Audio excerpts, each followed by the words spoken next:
Dans la coulisse. Voilà pour le sommaire, bienvenue à tous et avant de développer ces titres, deux mots qui claquent comme une menace pour la mission française en Centrafrique, nettoyage ethnique. L'expression est utilisée par l'ONU et par Amnesty International. 2 mois après le déclenchement de l'opération, la situation semble échapper à tout contrôle.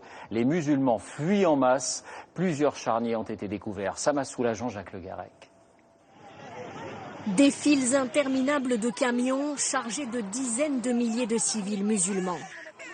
Hommes, femmes, enfants sans distinction fuient les vagues de représailles dont ils font désormais l'objet à travers toute la Centrafrique. Les milices chrétiennes les pourchassent. Bangui s'est quasiment vidé de ses musulmans.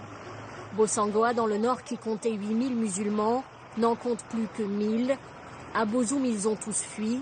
À Carnot, 15 000 musulmans ont pris la route de l'exil. L'organisation Amnesty International n'hésite pas à parler de nettoyage ethnique.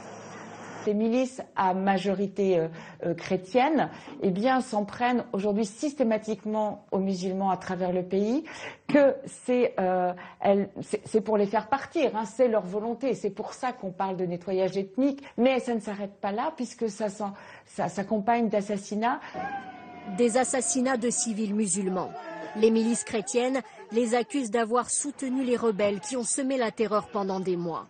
Une spirale de représailles que l'opération Sangaris ne parvient plus à endiguer. 5500 soldats africains, 1600 soldats français, auxquels le ministre de la Défense, Jean-Yves Le Drian, a aujourd'hui rendu visite.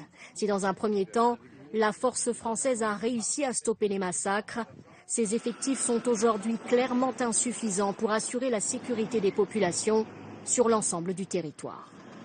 Oui, avant le début du conflit, les musulmans représentaient 15% des 4 millions d'habitants de la Centrafrique. En France, l'actualité sociale.